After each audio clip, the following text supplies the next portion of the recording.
Reflexão bíblica. Evangelho de Marcos. Capítulo 3. Marcos 3, Jesus cura os que o seguem. Em Marcos 3, relata quando Jesus entrou em uma sinagoga e ali, também no sábado, ele cura um homem com a mão atrofiada.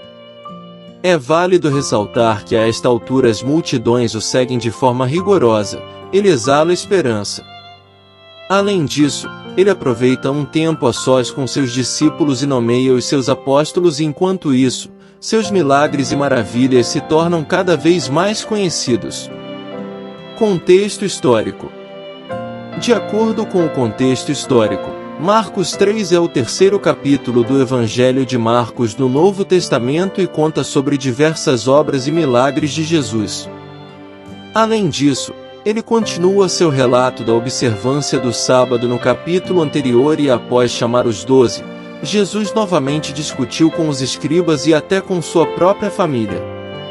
Acompanhe a seguir o estudo de todos os versículos de Marcos 3. Versículos 1 ao 16. E ele entrou novamente na sinagoga, e estava ali um homem que tinha uma das mãos seca. E eles observavam se o curaria no dia do Shabat, para poder acusá-lo. E ele disse ao homem que tinha a mão seca: fique de pé. E ele disse-lhes: é lícito no dia do Shabat fazer bem, ou fazer mal? Salvar a vida, ou matar?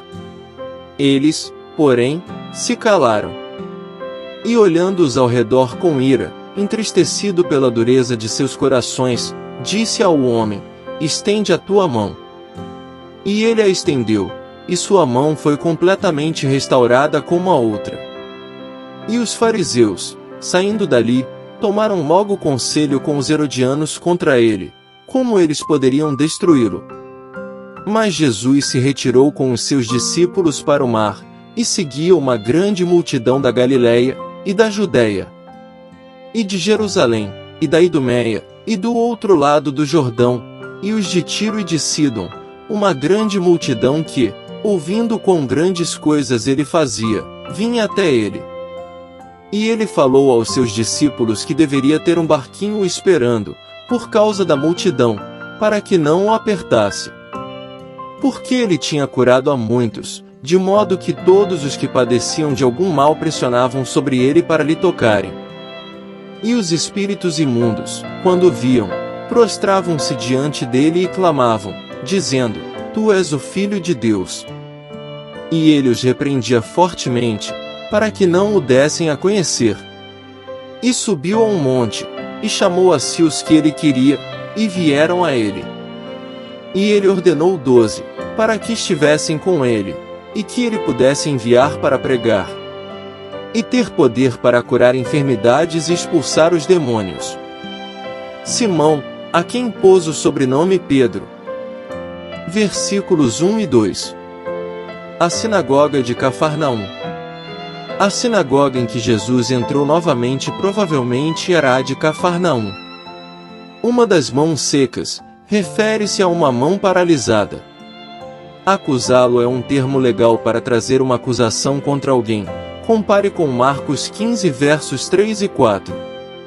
Tem-se quase certeza que eram os fariseus que o observavam. Verso 6. Se o curaria, indica que eles não duvidam da capacidade de Jesus curar.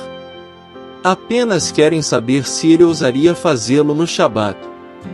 Apenas tratamentos médicos de urgência, em risco de morte, e medidas médicas preventivas eram considerados legais no Shabat. Versículos 3 e 4. Jesus pede para que o homem que ele irá curar fique de pé. Fique de pé, literal, levante-se no meio, indica que Jesus estava prestes a curar o homem. Marcos 1 verso 31. É lícito recordar a permuta anterior, Marcos 2 verso 24. Versículo 5. Marcos demonstra indignação. Apenas Marcos menciona Jesus com ira, em grego, orge. Isso pode significar justa indignação. Estar entristecido é uma forma mais intensa da mesma palavra. A razão para a emoção de Jesus era a dureza de seus corações, expressão que descreve rejeição intencional da verdade de Deus. Marcos utiliza esta expressão 2 vezes para os discípulos. Marcos 6 verso 52. Versículo 6. Marcos menciona os herodianos. Só Marcos menciona herodianos aqui. Compare com Mateus 12 verso 14, Lucas 6 verso 11. Eles também são mencionados em Marcos 12 verso 13 e Mateus 22 verso 16, e possivelmente há uma alusão em Marcos 8 verso 15. Os herodianos eram judeus partidários de Herodes, o Grande, e sua família, aqui, no caso, Herodes Antipas, da Galileia. Os herodianos eram aliados dos fariseus do Novo Testamento, o que é irônico, porque os herodianos apoiavam o helenismo, influência grega, e os fariseus se opunham a ele. A união destes grupos indica que a oposição a Jesus envolveu a improvável unificação de facções políticas e religiosas distintas. Versículos 7 ao 10. Galileia e Judeia. Galileia e Judeia, incluindo Jerusalém, eram territórios dos judeus. Idumeia era o território edomita do Antigo Testamento ao sul da Judeia, no Negueb. Sua população mesclava judeus e gentios. As palavras, do outro lado do Jordão, se referem à área judia da Pérea, a leste do rio Jordão. Tiro e Sidom estavam na antiga região fenícia ao norte da Galileia, sendo majoritariamente gentílicas, mas incluíam certa presença judaica. A expressão grande multidão enfatiza a grande região pela qual a fama de Jesus se espalhara. Versículos 11 e 12. A identidade de Jesus. Sobre Tu és o Filho de Deus, compare Marcos 1 verso 1. Quanto a isso, em Marcos, somente o Pai e os espíritos imundos entendiam plenamente a identidade de Jesus. Para que não o dessem a conhecer, lembra. Versículos 13 ao 16. Jesus passa a noite orando. Aqui não se identifica qual monte. Jesus passou a noite orando. Chamou a si os que ele queria, parece indicar mais que os 12 discípulos apenas. O número 12 lembra as 12 tribos de Israel. Compare ao Mateus 19 verso 28, Lucas 22 verso 30. Duas sentenças de finalidade identificam as funções dos apóstolos, para que estivessem com ele e aprendessem sua mensagem, e então para pregar. Marcos 3 versos 16 e 17 identifica os 12 homens que Jesus designou apóstolos. O Novo Testamento contém outras 3 listas semelhantes, Mateus 10 versos 2 ao 4, Atos 1 verso 13, as quais apresentam variações entre os nomes e na ordem. Pedro é o primeiro em todas as listas. Somente Marcos diz que Jesus apelidou Tiago e João de filhos do trovão, talvez por causa de seu temperamento, Lucas 9 verso 54. Pedro, Tiago e João compunham o círculo mais íntimo de Jesus, Marcos 5 verso 37, Marcos 9 verso 2, Marcos 14 verso 33. Versículos 17 ao 35. E Tiago, filho de Zebedeu, e João, irmão de Tiago, de sobrenome Boanerges, que significa, filhos do trovão. E André, e Filipe, e Bartolomeu, e Mateus, e Tomé, e Tiago, filho de Alfeu, e Tadeu, e Simão, o cananita. E Judas Iscariotes, que também o traiu, e eles entraram em uma casa. E a multidão vinha junto outra vez, de tal modo que eles nem podiam comer pão. E quando seus amigos ouviram isto, saíram para o prender, porque eles diziam, ele está fora de si. E os escribas, que tinham descido de Jerusalém, diziam, ele tem a Belzebu, e pelo príncipe dos demônios expulsa demônios. E, chamando-os a si, disse-lhes por parábolas, como pode Satanás expulsar Satanás? E, se um reino se dividir contra si mesmo, tal reino não pode subsistir. E, se uma casa se dividir contra si mesma, tal casa não pode subsistir. E, se Satanás se levantar contra si mesmo, e for dividido, não pode subsistir, antes, tem um fim. Nenhum homem pode entrar na casa de um homem forte e saquear os seus bens, exceto se primeiro amarrar o homem forte, e então lhe saqueará a casa.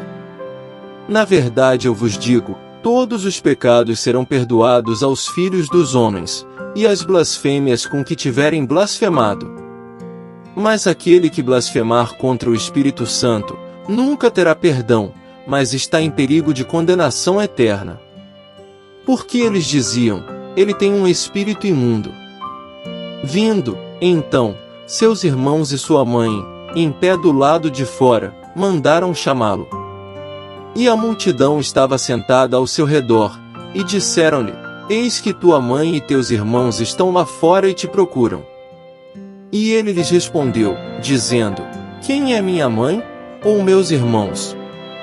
E ele, olhando em redor para os que estavam assentados junto dele, disse, eis aqui minha mãe e meus irmãos. Porque aquele que fizer a vontade de Deus, este é meu irmão, e minha irmã e mãe. Versículos 17 ao 19.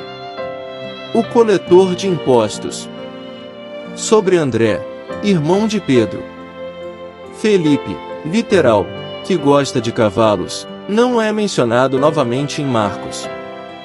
Bartolomeu deve ser Natanael, João 1 versos 45 e 46, que não é mencionado nos outros evangelhos. Só aqui Mateus é mencionado em Marcos, mas é a mesma pessoa que Levi, o coletor de impostos, Mateus 9 verso 9. Tomé aparece em João 11 verso 16, João 20 verso 24. Tiago, filho de Alfeu, não é mencionado novamente. Ele é diferenciado de Tiago, filho de Zebedeu.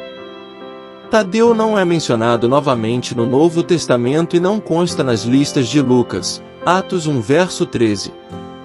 Possivelmente era o mesmo que Judas, filho de Tiago. Simão, o cananita, literalmente é Simão, o cananita, uma tradução aramaica de zeloso, e não uma indicação de que ele era cananeu. O termo era usado para zelotes religiosos e políticos, mas aqui provavelmente se refere à piedade de Simão. Compare com Atos 21 verso 20, Atos 22 verso 3, Gálatas 1 verso 14, e o diferencia de Simão Pedro. Não se diz mais nada sobre ele no Novo Testamento. Judas Iscariotes aparece sempre no fim das listas. Judas é a forma grega de Judá.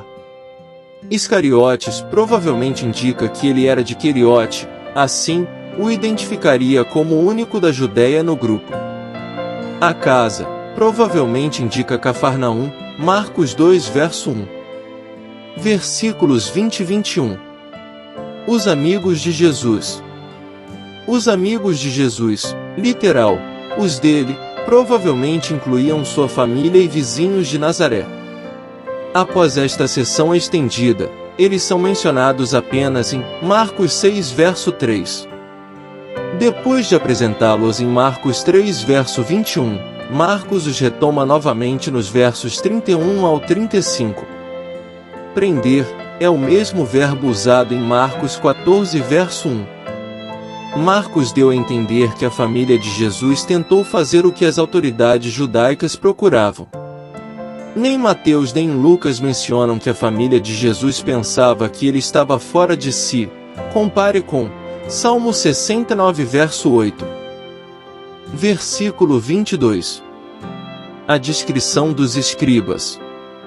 Entre a apresentação da família de Jesus, verso 21, e o comentário de suas ações, versos 31 ao 35, Marcos colocou um incidente com os escribas, verso 22, e duas frases parábolas, versos 23 ao 26, 27 ao 30.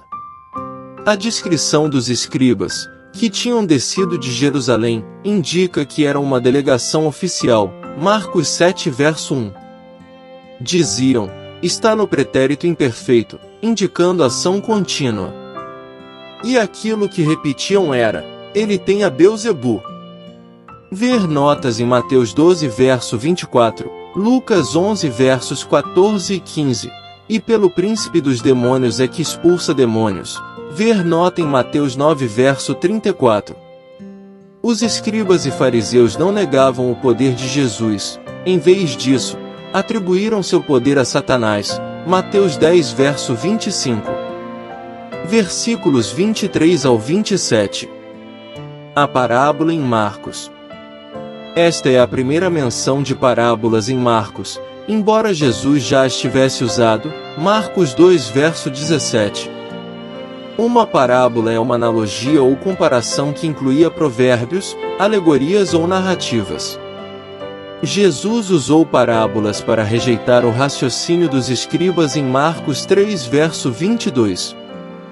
Nenhum reino ou casa é fortalecido por divisões internas. Os ataques ao reino de Satanás não vieram de dentro deste reino, mas do reino de Deus. Na referência de Jesus ao ataque externo à casa do homem forte e à sua amarração, Satanás era o homem forte. Verso 27 de Isaías 49 versos 24 ao 26. Versículos 28 ao 30. O pecado da blasfêmia. Na verdade eu vos digo, é a declaração da autoridade de Jesus para declarar a verdade. Esta é a primeira vez que ela aparece em Marcos 8 verso 12. Todos os pecados que as pessoas cometem, inclusive blasfêmias, ver nota em Marcos 2 versos 6 e 7, podem ser perdoados exceto blasfemar contra o Espírito Santo. A pessoa que o fizer nunca terá perdão, sendo culpada à condenação eterna, um pecado com consequências eternas. Blasfemar contra o Espírito Santo é atribuir as obras de Jesus a Satanás, dizendo que Jesus recebia poder do mal. Horrível blasfêmia! Versículos 31 ao 35. O relato de Marcos. Este trecho completa o relato iniciado nos versos 20 e 21. Marcos não fala o nome da mãe de Jesus, nem de seus irmãos. Compare com capítulo 6 verso 3. É possível que José já estivesse morrido na época. As expressões, em pé do lado de fora, e mandaram chamá-lo, indicam que não houve contato direto entre Jesus e sua família, apenas troca de recados. Quem mostra que quer ser parte da família mais importante de Jesus, sua família espiritual, é possível a todas as pessoas. 5 principais lições que aprendemos no estudo de Marcos 3. Prioridade da vontade de Deus. Jesus enfatiza a importância de priorizar a vontade de Deus acima de laços familiares ou convenções sociais. Ele mostra que seguir a vontade divina é fundamental, mesmo que isso signifique desafiar expectativas familiares ou sociais. Autoridade de Jesus sobre o mal. A habilidade de Jesus em expulsar demônios demonstra sua autoridade sobre as forças do mal. Isso nos ensina que, ao seguir a Cristo, podemos confiar em sua autoridade para nos proteger e libertar do poder do pecado e da escuridão espiritual. Comunidade como família espiritual. Jesus redefine o conceito de família, ampliando-o para incluir todos os que fazem a vontade de Deus. Ele enfatiza a importância da comunidade de crentes como uma família espiritual, onde todos são unidos pelo amor e pela fé em Cristo. Rejeição e aceitação. Apesar de realizar milagres e ensinar com autoridade, Jesus enfrenta oposição e rejeição, inclusive de seus próprios familiares. Isso nos lembra que seguir a Cristo pode resultar em resistência e perseguição, mas também revela que aqueles que aceitam sua mensagem são abençoados com o dom da salvação. Prioridade da vontade divina sobre tradições religiosas. Jesus confronta os fariseus sobre sua interpretação legalista do sábado, enfatizando a importância de priorizar a compaixão e a justiça sobre as tradições religiosas. Ele nos ensina a importância de uma fé que se manifesta em amor e serviço ao próximo. Conclusão. Concluindo, portanto, podemos observar que havia demônios na multidão, cujas palavras e ações são dominadas por espíritos malignos. Além disso, eles reconhecem Jesus como o verdadeiro Filho de Deus e são grandemente ameaçados por sua presença. Entretanto, Jesus por sua vez não permitiu que confessassem em voz alta e ordenou que não dissessem quem ele era. Graça e paz por parte de nosso Deus e Pai, e de nosso Senhor e Salvador, Jesus Cristo, estejam sobre nossas vidas.